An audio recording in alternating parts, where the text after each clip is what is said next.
I get in the car and drive to training, and the whole car ride in, I was in tears. If you turned up to watch that training, you would think I'm the happiest person in the world. As soon as training finished, I'd hop in the car and I'd just break down. I was just so broken. I remember people saying that it's gonna get better, but better seemed so far away. It felt like I was running a race and I couldn't see the finish line. As a kid, I was scared of everything. I worried about everything. Throughout my childhood as well, I've seen a lot of people struggle, felt everybody else's pain, but then never took the time to be kind to myself. In 2020, things started going a bit more downhill. I went over to Australia. We were in a bubble, so when I wasn't training or playing, gave me a lot of time to think, and that's when I started getting panic attacks and anxiety and then depression as well. Felt like there was this voice in my head screaming at me like I had to be a certain way. Everybody expected me to always be happy, and I just felt like I wasn't good enough and that I was ungrateful for being sad because I have an amazing family and I'm doing what I love, and from an outside perspective, life should look amazing for me. I felt like I was faking who I was. I felt like if I told anyone that I would be bringing them down with me. I was fighting this battle in my head all alone. Every day just became hard work. Nothing felt good.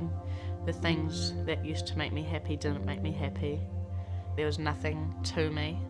I was in this vicious cycle of this sad, empty, broken feeling that was never going to go away.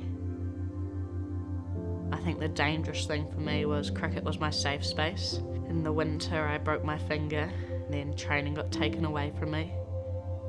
Got to a point where I just didn't really know how to cope with it anymore. Last year in about June, July, I was at a White Ferns camp. I'd had no sleep weeks before that. I ended up getting to the camp after the worst week of my life and just didn't know how I was going to face another day. Didn't know how I was physically going to be able to function anymore. It wasn't sustainable how I was coping. That's when people stepped in at New Zealand Cricket and they sent me home. I wanted to be at that camp. I didn't want to go home because I just didn't want to face my family. I didn't want them to feel like they had done anything wrong. My parents turned up to my house without me knowing. I just got a bit overwhelmed. I saw my auntie and uncle walking in, and then my grandparents, then more of my family, and I just broke down. I had a panic attack and was crying for 20 minutes, hugging my auntie. And we all sat in the lounge, and it's where my dad prepared a mini speech, I guess, about how we're going to make a plan and things are going to get better and we're going to help you, and everyone in that room was in tears. I just saw how much they all loved me. I hadn't seen my dad cry, and it made me realise I need to get better for them, for myself. So that was the day my road to recovery started. As hard as it was, I'm so glad they made that decision, because I think if that night didn't happen and they didn't do what they did, I would still be struggling today. Mum and Dad took me to the emergency department and to the crisis team, which without them I'll never take myself there. And I just wrote for about an hour and a half. Wrote down everything I'd been feeling, got it all off my chest, and it felt so good. With that writing, I ended up reading it out to my family a few weeks later because I wanted them to try and understand what I was going through and how I was feeling and how grateful I was for them stepping in. For so long, every time I got out of bed, it was for my family.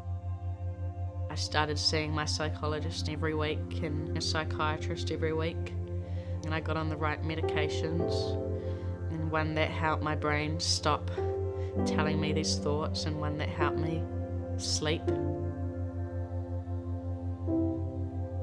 Decided not to go to the UK on that tour last year. Deep down I knew, and from speaking to my family and professionals, I knew it wasn't the right time. For me, my mental health was my priority, and I knew that going away from my support network wasn't going to be the best thing for me.